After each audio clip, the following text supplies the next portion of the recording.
بدلتے ہزاروں کی تقدیر دیکھی. ابو المظفر کی قسمت میں اس کی تقدیر میں تو لکھا ہوا تھا کہ جب وہ قافلے میں جائے گا قتل کر دیا جائے گا، مگر ادھر غوث اعظم ہے، اپنے ہاتھوں کو اٹھا لیا اور اٹھانے کے بعد عرض کرتے ہیں اے بار الہ، میرے پاس تیرا بندہ آ گیا تھا، دعاؤں کے لیے کہہ دیا ہے، اب میرے ہاتھ اٹھے ہیں، میرے رب مجھے رسوا نہ کرنا. اب اس کے حقیقی واقعے کو، اس کے قتل کو اس کے خواب میں تبدیل فرما دے اور اس کی جان کی حفاظت فرما.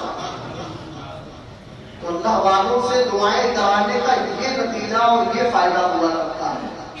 اللہ والوں سے محبت کا یہی ثمرہ ہوتا ہے کہ اگر کچھ غلط بھی ہونے والا ہو تو ان کی دعاؤں سے اتر جایا کرتا ہے. سرکار غوث اعظم کی شان بڑی نرالی ہے.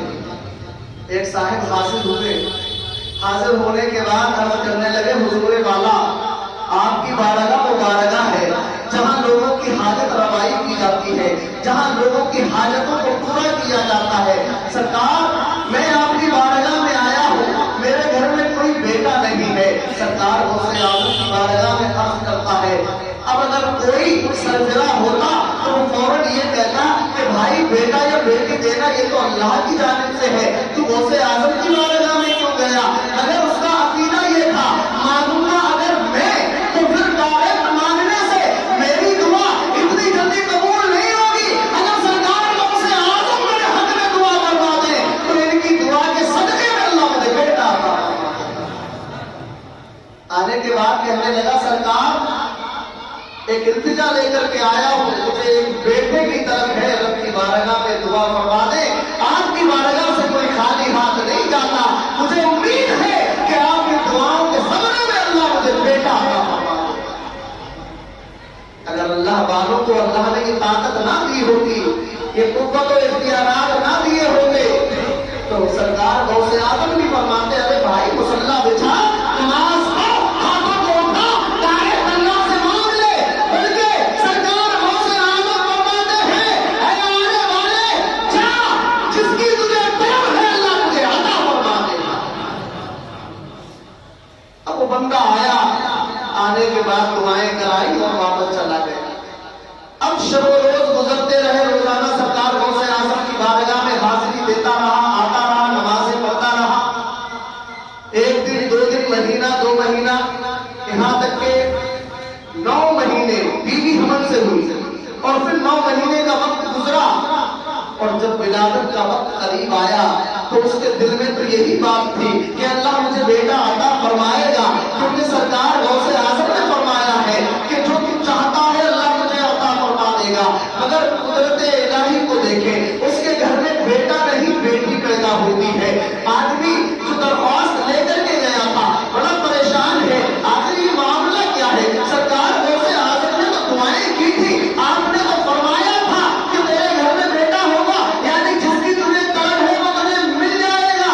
مگر میرے گھر میں تو بیٹی پیدا ہوئی ہے. اب بیٹی کو اٹھاتا ہے اور رنجیدہ رنجیدہ سرکار غوث اعظم کی بارگاہ میں جاتا ہے، عرض کرتا ہے السلام علیکم حضور والا، آپ سے تو میں نے عرض کیا تھا مجھے بیٹے کی طلب ہے، مگر میرے گھر میں تو بیٹی پیدا ہو گئی ہے.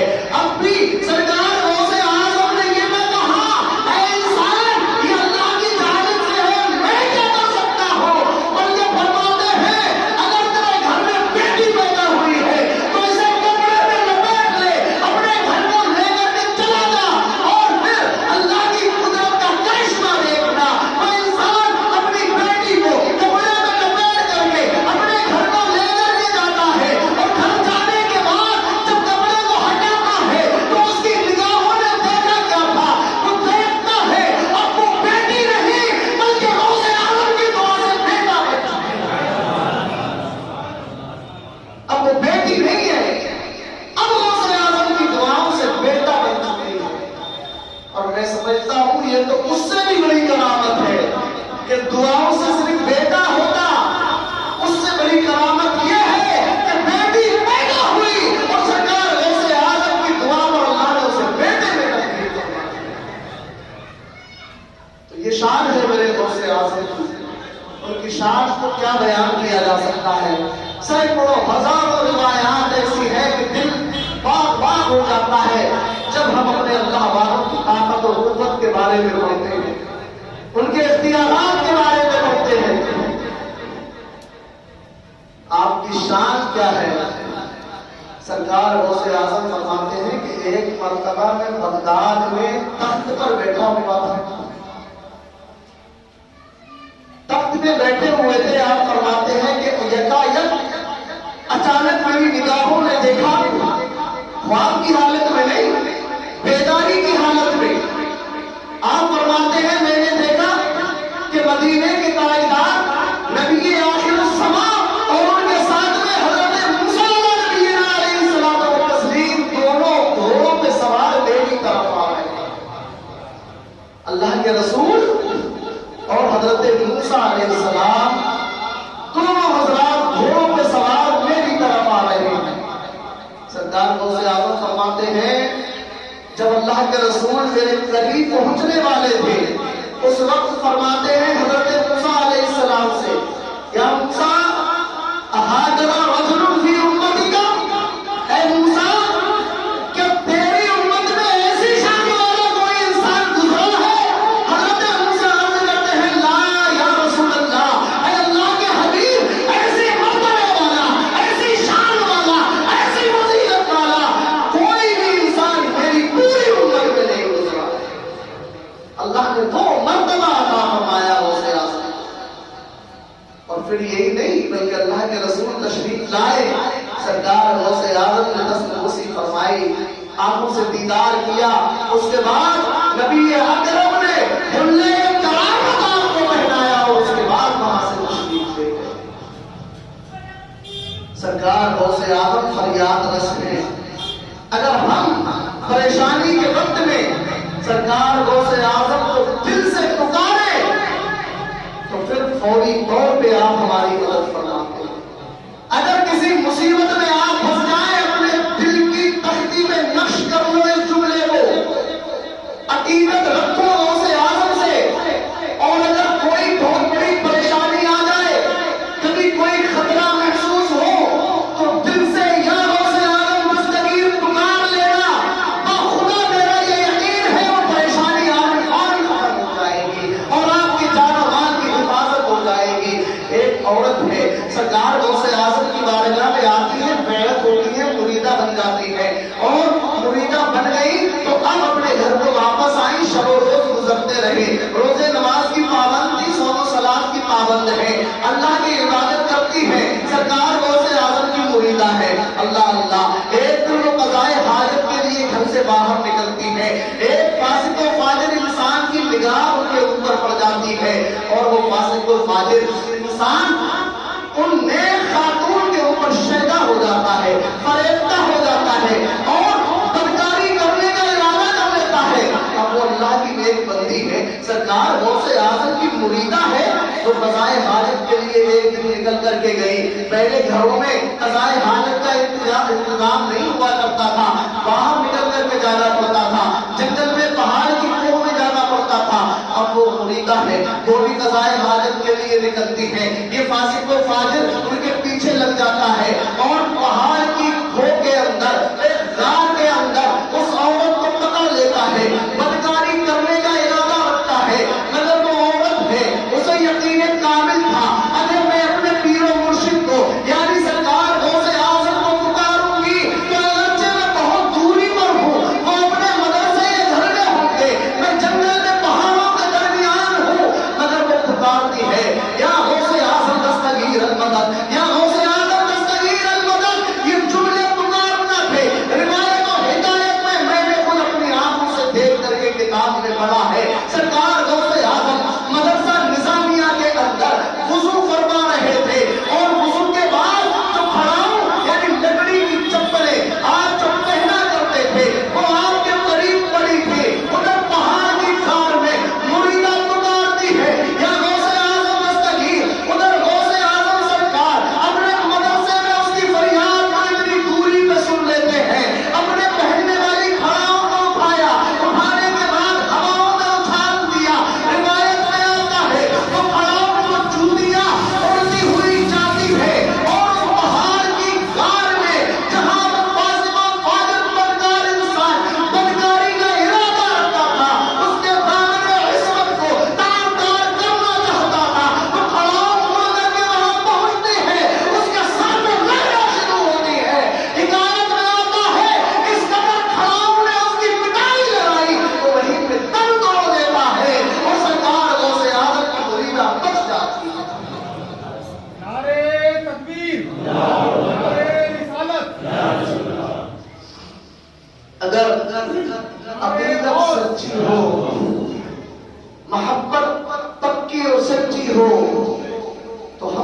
اگر سرکار غوث اعظم کو اپنی مدد کے لیے پکارے پریشانی کے وقت میں تو ہمیں یقین ہے انشاءاللہ ضرور ہماری مدد فرمائیں گے۔